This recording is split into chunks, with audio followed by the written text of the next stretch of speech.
Hey, what's going on, folks? This is Dimitri back again, and in this video we're gonna bust some myths about yeah, there was one weird question that I was suddenly bumped into while I was scrolling yesterday just before going to sleep, and I was like, man, that would be an interesting video to do. And the question and the myth is about what are the biggest money secrets. I got some notes here the rich people keep from us. And that's quite interesting, the topic to talk about, because you're getting to that place where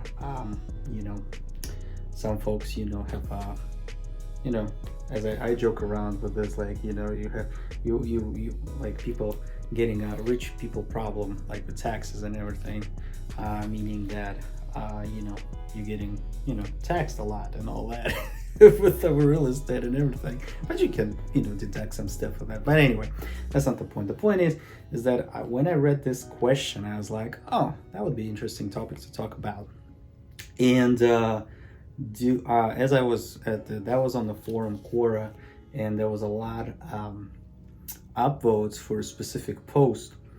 And as I was reading this post, I was like, oh my god, man, that's like some of the weirdest part. Like, there's few points what we're going to talk about, and but the rest of them was like weird, and one of them actually damaging the financial situation there. I was like, man, this is weird. Like, and so yeah, let's just want to talk about. So the first point that they were making on that video is that on that post is that you can stop paying your credit card bills, because apparently credit company don't care about that. Well, I can tell you that much. I'm not I'm not a banker or credit cards, whatever, financial advisor or anything, but I can tell you that much: they're gonna damage your credit. All right, that's gonna damage your credit because you're gonna show to the credit bureaus and credit companies, and well, not you, but credit companies will say, hey, credit bureau, hey, there's one guy here or a girl,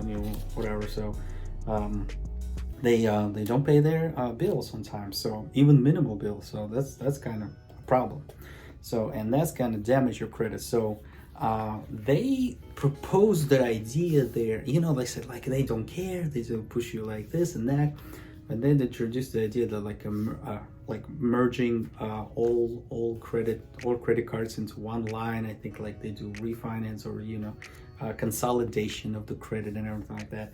And I was thinking about it. I don't know what.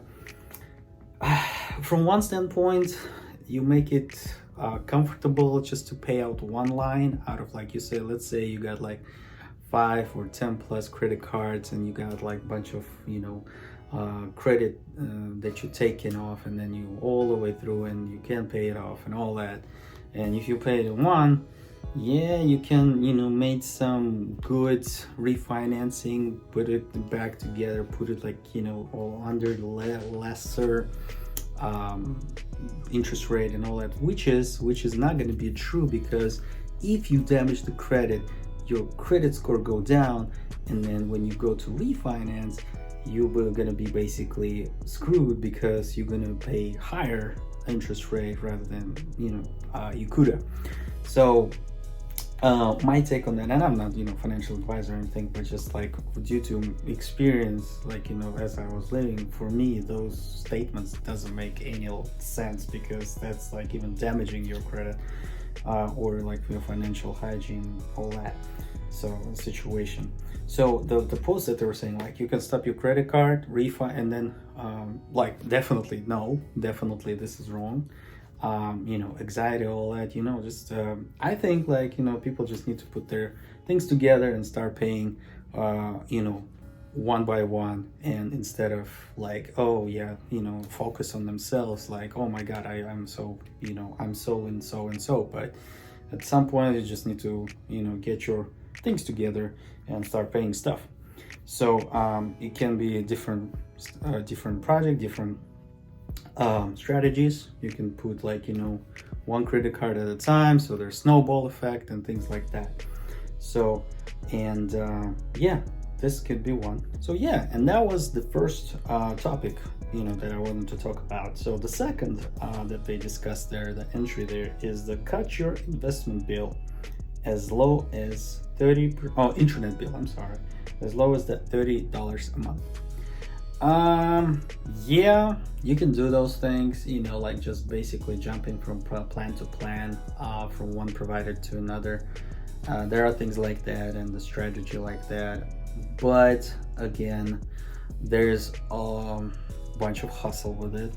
Like obviously you need to like track all that, all the prices and everything. So a lot of talking over the phone with the customer service providers, and then obviously you need to wait like 10-15 minutes or whatever. So all that, and then they say that they were mentioning that, hey, you can put it back again, like they can return money to you and things like that if you don't like the service or whatever. Maybe, I don't know all the provider client agreements with those, but for me it sounds as a hustle and a lot of unnecessary steps. I prefer, if I switch sometime, I don't switch it right off the bat. I usually switch it like if the more better plan comes on the horizon. So let's say this situation. So I was paying T-Mobile and Xfinity, right, as home internet. Like I live in the Maryland area. I used T-Mobile as my primary phone service, and then I used Xfinity as my home internet, right?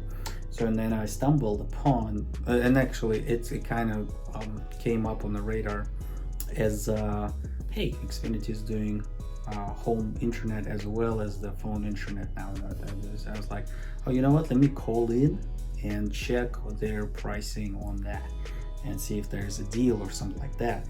And sure enough, there was a deal. So it was great. So and I was able to get my plan in order, and they just it was a little bit like here and there, but total I think it's now $70 for everything, for home internet and phones, because I don't pay phone as because I bought it outright, but other than that, it's a good deal.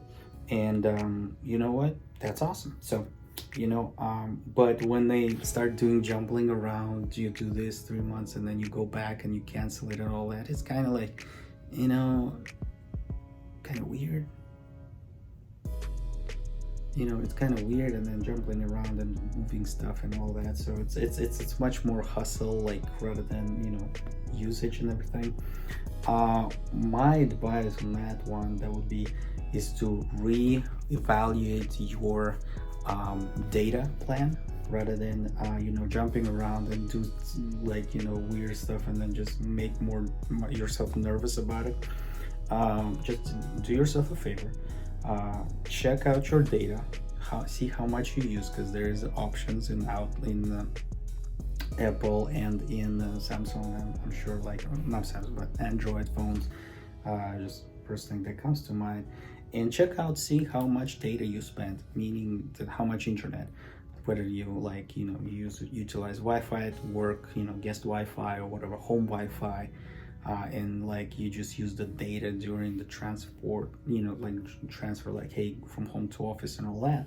So do yourself a favor and check that out and see if you can put your data usage down to whatever level you have, and then negotiate that bill with the provider. So that would be much simpler and hustle, and see that you can bump the bill down like really good. So another point they've made is try new apps, get cash for it. I tried that before, and that was weird. So they basically, as far as I understood, so you go to a weird website that's flashy and trying to sell you stuff and all that. and then you register there, and then you put your contact information. Obviously your email is going to be, I don't know what, but like, you know, I started getting much more commercial emails and, you know, advertisements and all that than before. And obviously you just, you know, you try the app, but there's so many hurdles and steps and all that to get actually paid. And you actually, they don't really ask you to, like, you know, provide your bank information where you actually get paid. So it's kind of weird. You know, like they give you points, and then the points was kind of like, hey, go to this and do that and do this. So you basically ended up in the rabbit hole of creating all the accounts and everything, and then never pretty much ended up paying anything to you. So that's a waste of time in my books. So yeah, that's pretty much it. Get paid by playing bingo. Not really. I'm not into you know, all, or like, you know, that gaming stuff, and then, you know, arcade or whatever. So like pay as you play and all that, or play and get paid or whatever. So that's kind of, you know, it's not gonna work. So they give you so much, you know, like hopes and dreams, and then you play, and then you waste basically time, and rather than get paid. And then obviously I don't remember getting that assignment information, you know, like, hey, here's, put your account information so that we can deposit money to you. Never happens. So it's kind of like, as far as I had my experience, so it's kind of weird. So it's I think, yeah, I don't think it's real. So yeah, that's pretty much it. I don't like this. Like few points here that I wrote down from that discussion there. Like most of this right now is just either like not working, or it's just leading you into a rabbit hole of never quitting, never just keep doing this, which is, yeah, it's nonsense. So get paid. Oh yeah, by sharing your opinion. Same thing. You know, I don't see it happening. The only real kind of way that I noticed, and then you pretty much know this if you watch my video, the other previous videos where I shared about the payouts. So it's gonna be YouTube.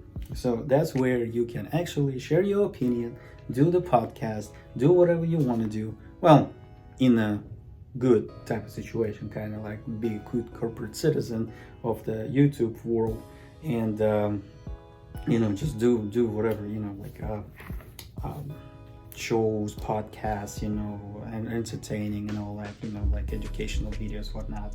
So anyway, so the only legit places would be platforms where you can do, you know, share your knowledge, experience, opinions, whatever, with a legit provider.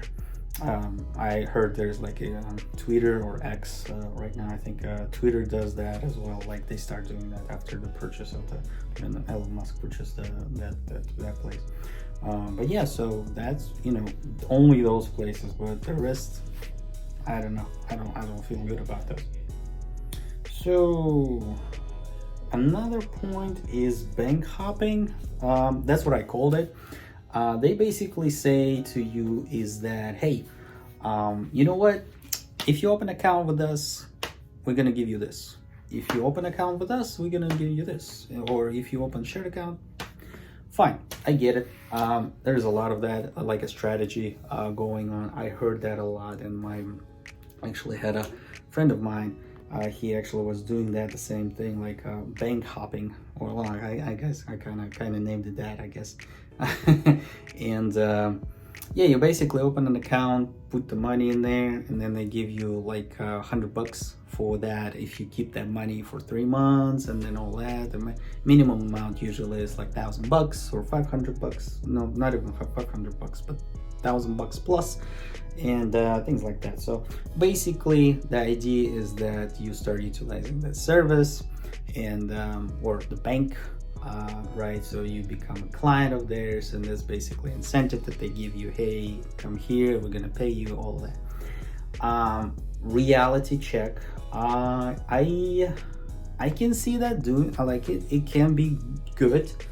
However, the problem with those would be is that you lock your money for a good amount of time. and based on the income, like if you want to do, for example, like, you know, if you compare that like returns and everything, I think you better be, if you start just doing investment with like CDs, you know, certificate of deposit, or if you go in like, you know, next level and all that, do Fidelity, or not Fidelity, not promotional or anything, but do stocks. It just kind of connects in my brain because I use Fidelity, and that's pretty much it. But stocks, bonds, you know, all that, so that you will be better off, and your finances will be way more liquid, in the sense that you can get more better access to them, faster access. So rather than, you know, lock them, and then, you know, you put your money into the one bank, and then they're like, oh, you need to take it out, right? You know, some emergency or whatever. Tough luck, you missed your $100, you know, whatever. So it's kind of like, yeah, maybe. So, you know, like it's an idea, it's good, but the whole purpose is not that. The whole purpose is that from the bank standpoint is that you become their client, and then it's like appreciation kind of thing for that. So, and that's basically for the folks who like do bank hopping, I guess, if you will. They kind of like cheat the system, so to speak, and then like, you know, kind of get a bit feeling about it. The last one, though, that was interesting. The last one that I'm going to talk about is the invest in artwork, and that was interesting. That was actually caught my attention, and I really didn't thought about it before as investment in artwork. And there was a platform, I think it's Masterwork. I think I will put it in the not discussion, but the comments under the video. You know, quick notes. It's not promotional or anything. I don't think they do have a promotion. Maybe they do. But it's just for my purpose. I found it interesting that they basically set up a system as you set up, as far as I understood, you set up, they have a piece of work or piece of work and art, and then they put the shares on it, I think, and then like they issue shares and stocks for that, and then they basically appreciate that way, you know, and you buy stocks for that thing, and that's pretty much how they rolled it, I bet. So that's pretty much how they did. The numbers and all that they show on the website is obviously so lucrative, and you can see, like, you know, they're like 30% year-to-year basis and all that, which can be true. I don't deny it, but you know, obviously checks and balances and all that needs to happen, and all that research and all that we discussed. So with a cool head you come into this. So I will be researching that. I was actually quite surprised by that. Not super astonished or anything, but it was a pleasant surprise to see at the very end of that post that it was something legit. Was kind of like came out of that. I mean, it was all legit, but it was from the standpoint either like cheat the system, or like, you know, just get the quick buck, which is not really a quick buck, but it's more of a hustle rather than a quick buck. So yeah, well, what it really does to us as you know, folks on the journey to real estate, to financial freedom and everything, you know, to answer this question, like what rich people, like from my standpoint, you know, rich people, like, you know, there might be some, you know, weird, you know, under the hood like talks or whatever, but at the same time, everything is pretty much on the site, and in the sense that, you know, there are tools, you know, things that people can utilize, in the sense that from real estate perspective, from financial perspective, from stocks perspective, from all the financial tools and, you know, options there that people can use. The only, I think, problem is that like, it's not that the rich people problem, is that people just don't use it. They don't know them. They, like, if they don't know them, they're scared about them, and if they're scared about them, they just like, hey, I'm not gonna use it and whatever, so, you know, I'm better off, you know.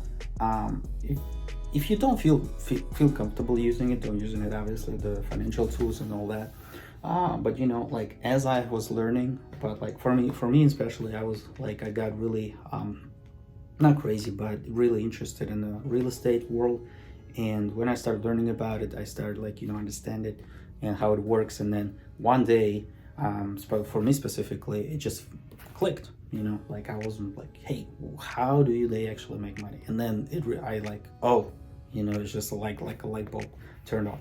So, and it's not really people keeping things from other people. It's there are some situations, obviously it's not gonna market or whatever, company wise or whatever, but overall there are tools and options that are available for folks to utilize. And actually I think this is the good place where we can finish the video and say, what, there are maybe secrets and some kind of things, but to get to a place where you want to and can be financially free and then have